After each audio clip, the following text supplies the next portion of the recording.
Pepito era un niño que nunca había tenido un traje de marinero.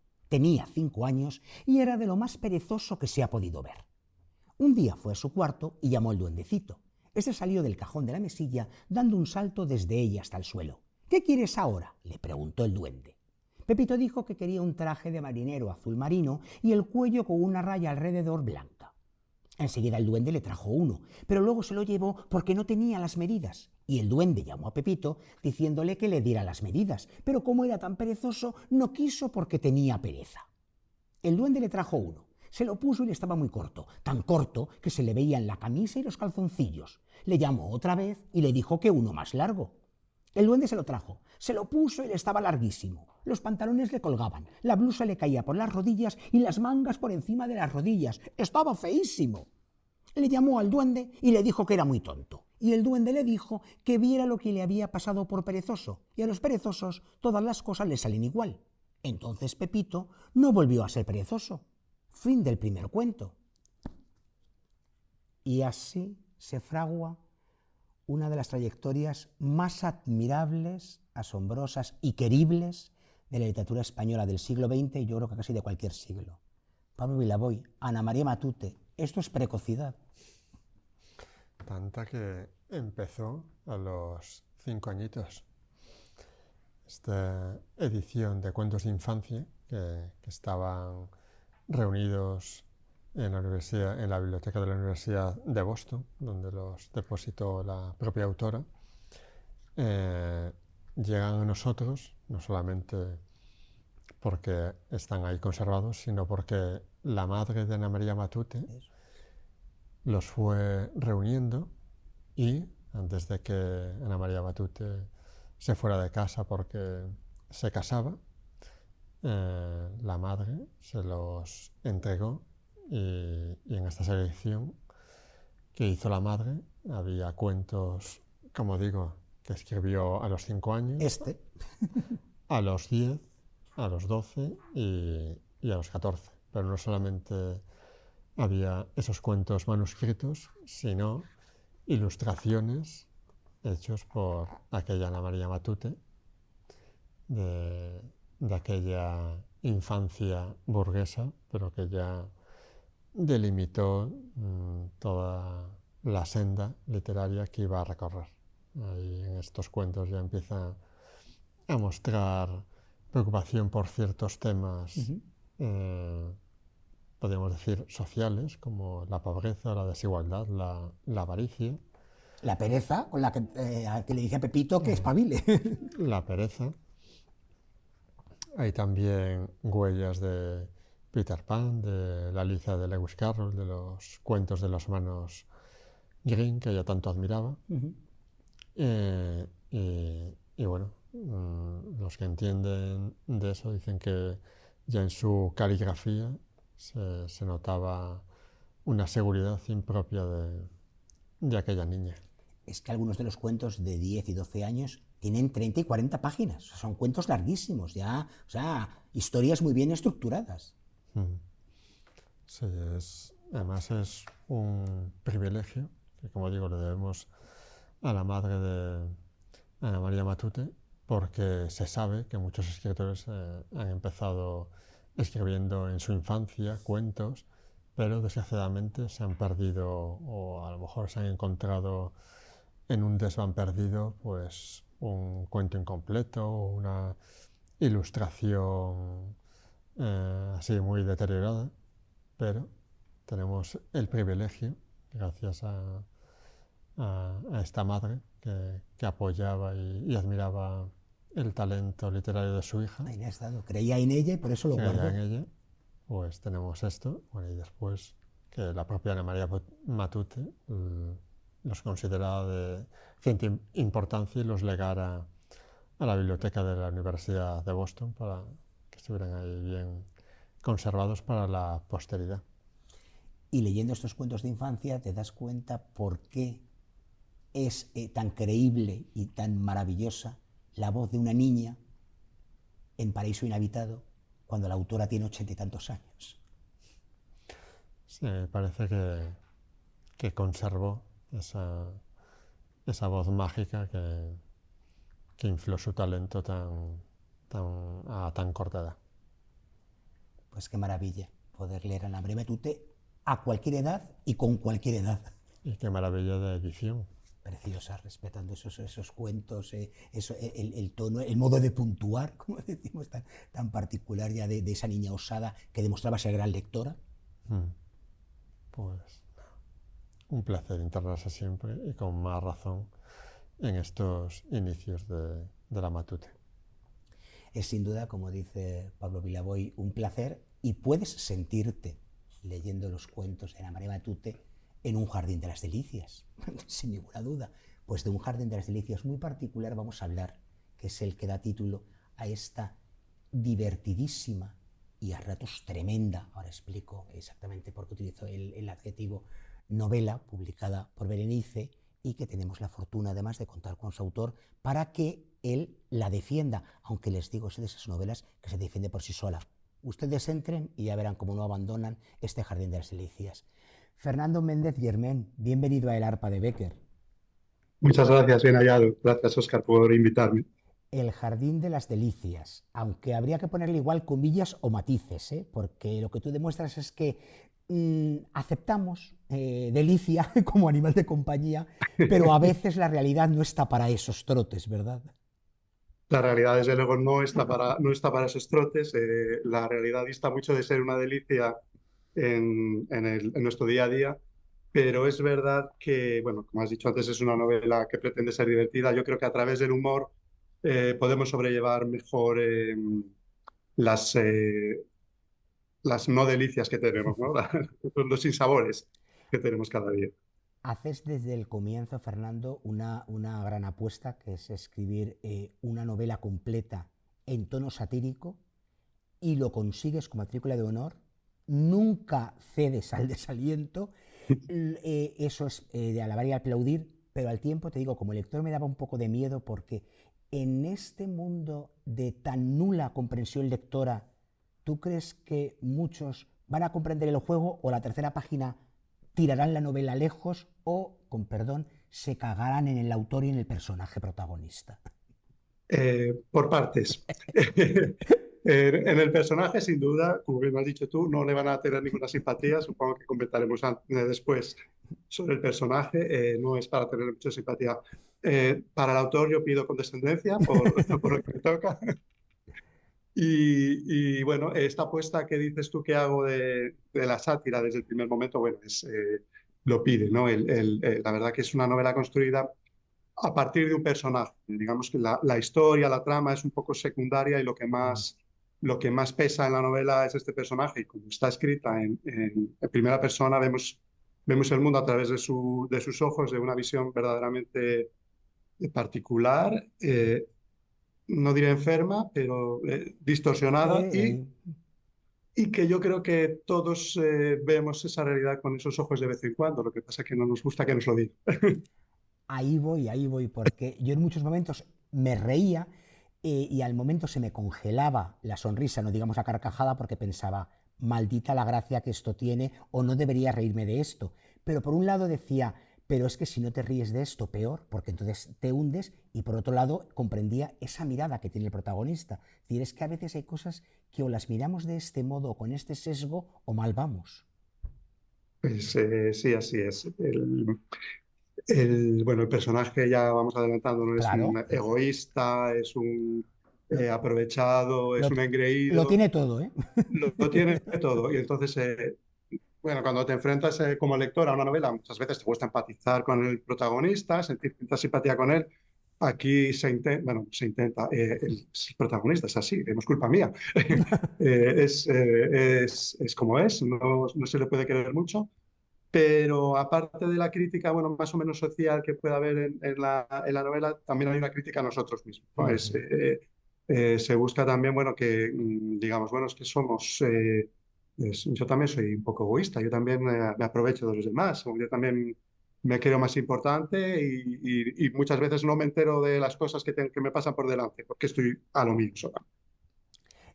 Como dices, no hay por qué. Además, a mí me encantan ese tipo de libros en los que no empatizas o no del todo, o depende cómo, con el personaje. O sea, yo no creo eso que me gusta la novela porque quisiera ser como el personaje o admiro al personaje, ¿no? Hay muchísimas novelas. Tú, de hecho, al comenzar pones una frase, yo creo que avisando al lector de La conjura de los necios, o diciendo, claro, porque en el fondo el que me diga que le cae bien Ignatius Reilly, que se lo haga mirar. Entonces, claro, tu personaje es lo mismo, es como decir, ¿no? Pero por otro lado, es que hay tantos, o podría haber tantos Ignatius, incluso nosotros mismos podríamos ser Ignatius si nos dejásemos llevar.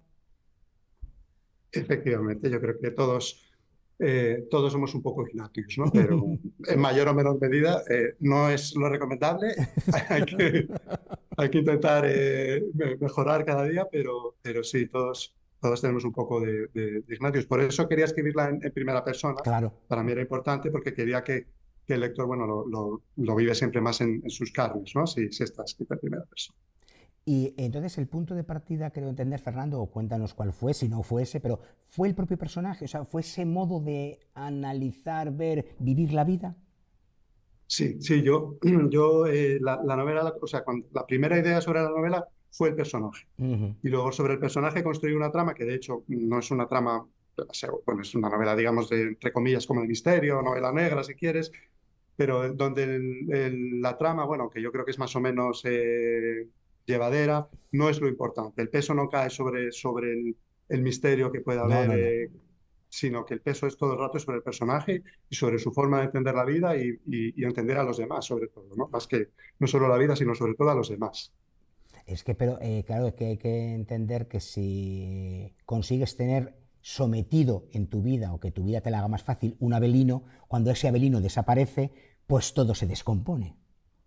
Es que cómo se pudo ir a Belino, ¿no? Claro, es que es como... Es que- ya estamos empatizando con el personaje, sí. Bueno, la novela trata de la historia, digamos, el protagonista de repente desaparece su compañero de piso, que es Avelino, y el protagonista pues inicia una búsqueda por Madrid, por las montañas asturianas, intentando localizar desesperadamente a su compañero de piso. Pero no es una búsqueda altruista, él no quiere salvarle de ningún mal, él no quiere, lo que quiere es que cobrar el alquiler que le cobra, que Claro. le debe, y sobre todo que le haga la limpieza de la casa y que le cocine, porque él es el encargado de cocinar y limpiar en su casa, bajo engaños, por cierto.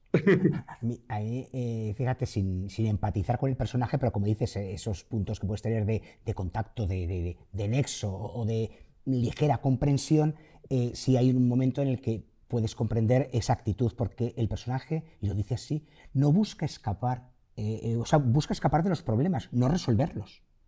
Que en el fondo, como dices, es una tentación en la que podríamos caer todos en algún momento, ¿no? Es decir, si yo simplemente con que el problema no esté aquí, no me importa si no se resuelve. De hecho, él alaba la estrategia del avestruz, ¿no? Que cuando hay un Claro. problema, agachar la cabeza, rogar porque no pase nada malo y cuando saques la cabeza, que el león ya no está allí, ¿no? Y es su forma de enfrentarse a los problemas en general, aunque durante la novela tiene que evolucionar un poco bueno, no es un personaje tampoco plano en la novela, ¿no? Pero tiene que No, no evolucionar es. y encuentra cosas que no sabía que tenía dentro de él hasta que consigue resolver o no, por no adelantar al lector Eso lo que no pueda pasar. diremos. Pero vamos, que sí tiene cierta evolución. Pero vamos, que él no quiere que los problemas no estén y además él no busca ganar en la vida, él se conforma con empatar. Él también lo dice. Es Para verdad. él el empate es una gran victoria. Claro, por lo menos no hay derrota. Eso es. Eso Con es. tal de no perder, se conforma. Que también todos somos un poco así, ¿no?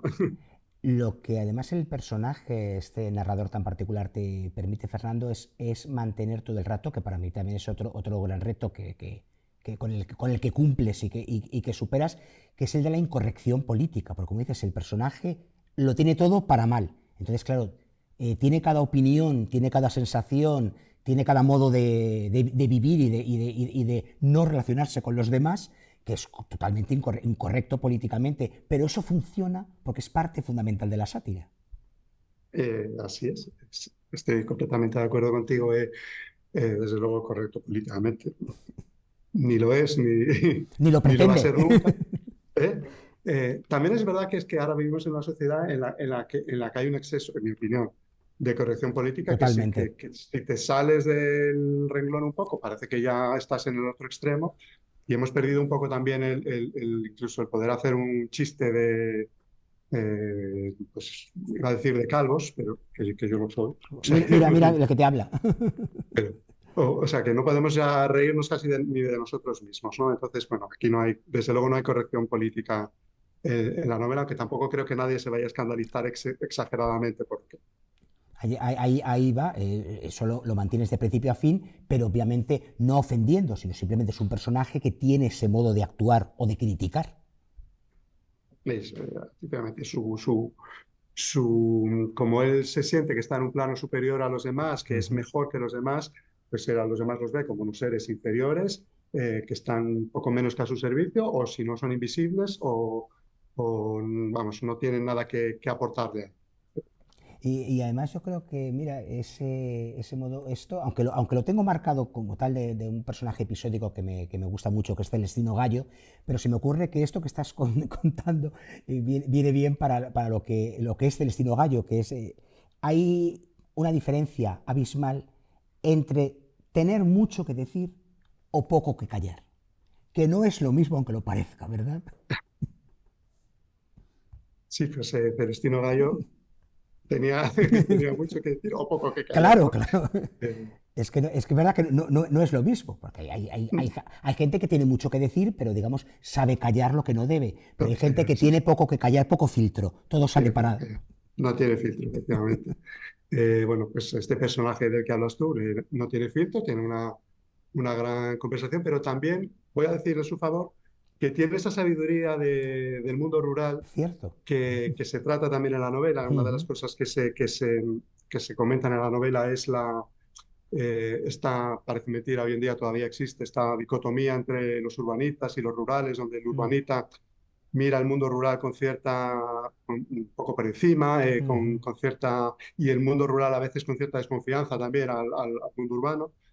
Pero en general suele ser, así lo siento yo vivo además en el medio rural, yo vivo en un Sí. pueblo de 300 habitantes, que bueno, tiene bastante carga turística en verano y tal, y la gente que viene, pues a los que vivimos aquí en el pueblo, pues como que hasta se maravillan de que tengamos ciertas cosas o que sepamos ciertas cosas por vivir en un pueblo, cierta gente. Quiere decir que todavía eso hoy en día existe, ¿no? Es una curiosidad y bueno, en la novela pues se comenta por encima, digamos.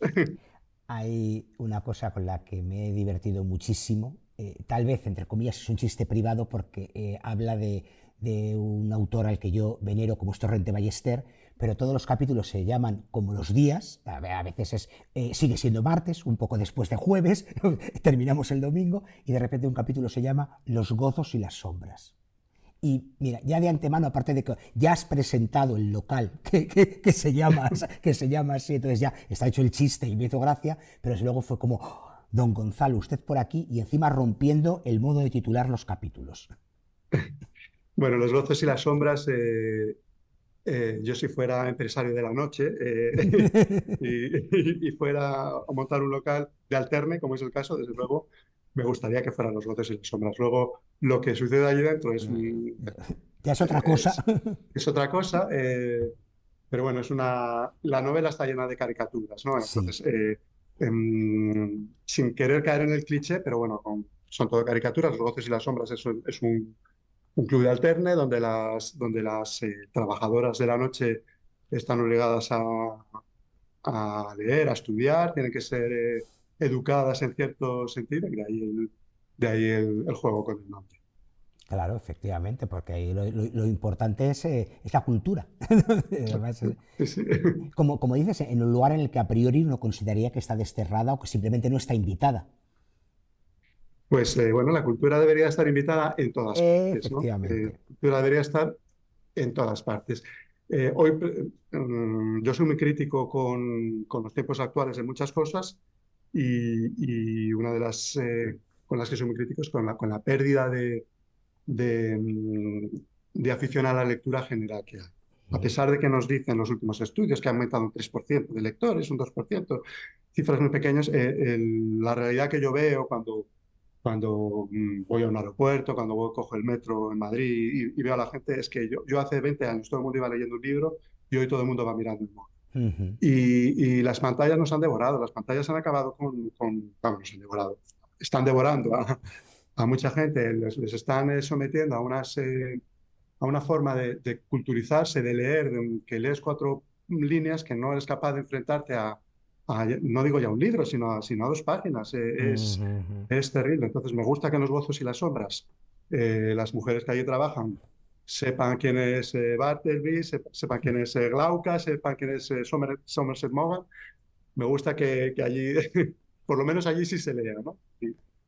Fíjate, el personaje protagonista me ha recordado también a otro personaje de larga tradición en nuestra literatura en general, porque este personaje que quería citar ahora viene de la picaresca, hereda todo esto, tu personaje también, además eso entronca con Ignatius Rilly, entonces siempre sea por ahí ese fantástico género, pero además me ha recordado, al no tener nombre, al famoso personaje detective lunático, digo detective con muchas comillas, de Eduardo Mendoza, de la cripta Sí, embrujada en adelante. sí, La quieta embrujada, El laberinto de las aceitunas.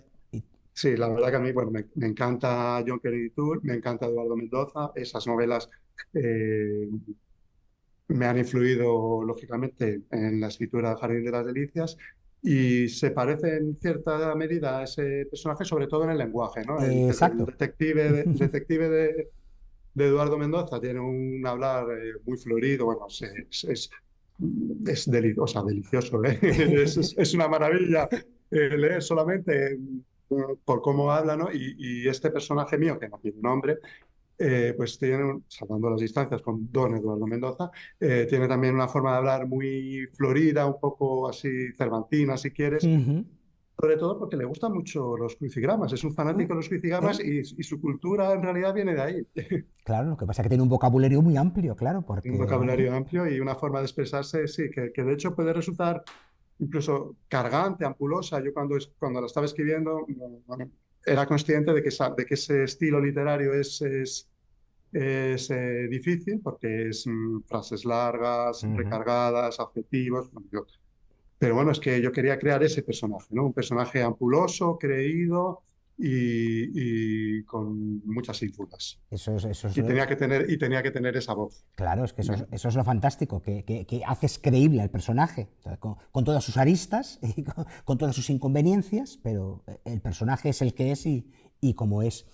Fernando, de verdad, muchísimas gracias por la novela, por hacernos pasar un rato fantástico, por hacernos reflexionar y por hacernos empatizar con lo que a veces consideramos un extremo o algo opuesto a nosotros y nos damos cuenta cuando lo miramos con atención que no es tan diferente como pensábamos o no está tan alejado de nosotros. Pues muchas gracias a ti por todas estas palabras que dices, pero efectivamente nosotros todos tenemos un poquito de este personaje sin nombre del Jardín de las Delicias. Pues Fernando, muchísimas gracias A y vosotros. esperamos próxima entrega literaria que vengas a tocar el arpa con nosotros. Pues será un placer. Muchísimas gracias por invitarme. Gracias. Pues ya saben ustedes dónde vamos ahora, ya está citada, es que ella es fundamental, nuestro arpa. Pero está en el ángulo oscuro del salón porque así lo decidió Becker y así lo marca el poema. Pero le llevamos este jardín de las delicias, posiblemente le iluminamos un poquito el ángulo oscuro y buscamos nuevas lecturas para regresar dentro de pronto de nuevo con todos ustedes. Gracias.